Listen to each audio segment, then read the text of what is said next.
ಇನ್ನು ಧರ್ಮಸ್ಥಳದ ಈ ಕೇಸನ್ನ ನ್ಯಾಯಯುತ ತನಿಖೆಗೆ ರಮ್ಯಾ ಆಗ್ರಹಿಸಿದ್ದಾರೆ. ಎಸ್ಐಟಿಗೆ ಕೊಟ್ಟಿದ್ದು ಈ ಬಗ್ಗೆ ರಮ್ಯಾ ಪ್ರತಿಕ್ರಿಯೆ ಕೊಟ್ಟಿದ್ದಾರೆ. ನ್ಯಾಯಯುತ ತನಿಖೆ ಆಗಬೇಕು ಅಂತ ಆಗ್ರಹಿಸಿದ್ದಾರೆ ನಟಿ ರಮ್ಯಾ. ಎಸ್ಐಟಿ ಅಧಿಕಾರಿಗಳಿಗೆ ಸಂಪೂರ್ಣ ಸ್ವಾತಂತ್ರ್ಯವನ್ನ ನೀಡಬೇಕು. ಧರ್ಮಸ್ಥಳದ ಸಾಮೂಹಿಕ ಅಂತ್ಯಕ್ರಿಯೆ ಘಟನೆಗಳಿಂದ ಆಘಾತ ಆಗಿದೆ. ಹಲವು ಮಹಿಳೆಯರು ನಾಪತ್ತೆಯಾಗಿದ್ದಾರೆ ಅನ್ನೋ ಆರೋಪ ಇದೆ. ಧರ್ಮಸ್ಥಳ ಕ್ಷೇತ್ರ ಅನೇಕ ಜನರಿಗೆ ಆರಾಧನೆಯ ಸ್ಥಳ ಇದು. ನ್ಯಾಯಯುತ ತನಿಖೆ ಆಗಬೇಕು ಅಂತ ನಟಿ ರಮ್ಯಾ ಆಗ್ರಹಿಸಿದ್ದಾರೆ.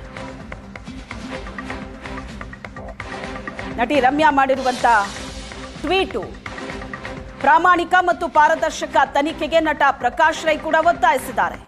ದುರುಳರು ಯಾರೇ ಆಗಿದ್ರೂ ಸತ್ಯ ಹೊರಬರಲಿ ಅಂತ ಒತ್ತಾಯಿಸಿದ್ದಾರೆ. ಟ್ವಿಟರ್ನಲ್ಲಿ ಪೋಸ್ಟ್ ಮಾಡಿದ್ದಾರೆ ನಟಿ ರಮ್ಯಾ ಮತ್ತು ನಟ ಪ್ರಕಾಶ್ ರೈ. ಸ್ಕ್ರೀನ್ ಮೇಲೆ ನೋಡ್ತಾ ಇದ್ದೀವಿ. ನ್ಯಾಯಯುತ ತನಿಖೆ ಆಗಲಿ ಅಂತ ನಟಿ ರಮ್ಯಾ ಕೂಡ ಆಗ್ರಹಿಸಿದ್ದಾರೆ. ಧರ್ಮಸ್ಥಳ ಪ್ರಕರಣ ಈಗ ಎಸ್ಐಟಿಗೆ ಕೊಡಲಾಗಿದ್ದು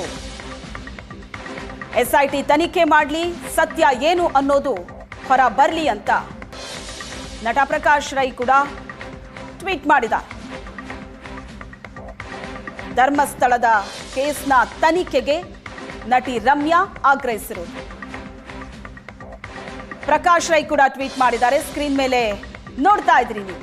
ದುರುಳರು ಯಾರೇ ಆಗಿದ್ರೂ ಕೂಡ ತನಿಖೆ ಆಗಲಿ, ಸತ್ಯ ಹೊರ ಬರಲಿ ಅಂತ ಒತ್ತಾಯಿಸಿದ್ದಾರೆ ಪ್ರಕಾಶ್ ರೈ. ಪ್ರಾಮಾಣಿಕ ಮತ್ತು ಪಾರದರ್ಶಕ ತನಿಖೆಗೆ ಪ್ರಕಾಶ್ ರೈ ಒತ್ತಾಯಿಸಿದ್ದಾರೆ. ನಟಿ ರಮ್ಯಾ ಮತ್ತು ನಟ ಪ್ರಕಾಶ್ ರೈ ಟ್ವೀಟ್ ಮಾಡಿರೋದು ಧರ್ಮಸ್ಥಳ ಪ್ರಕರಣಕ್ಕೆ ಸಂಬಂಧಿಸಿದಂತೆ. ಈಗ ತನಿಖೆಯ ಅಖಾಡಕ್ಕೆ ಇಳಿತಾ ಇದೆ ಎಸ್ಐಟಿ. ಸತ್ಯ ಹೊರಬರಲಿ ಅಂತ ರಮ್ಯಾ ಮತ್ತು ಪ್ರಕಾಶ್ ರೈ ಆಗ್ರಹಿಸಿದ್ದಾರೆ.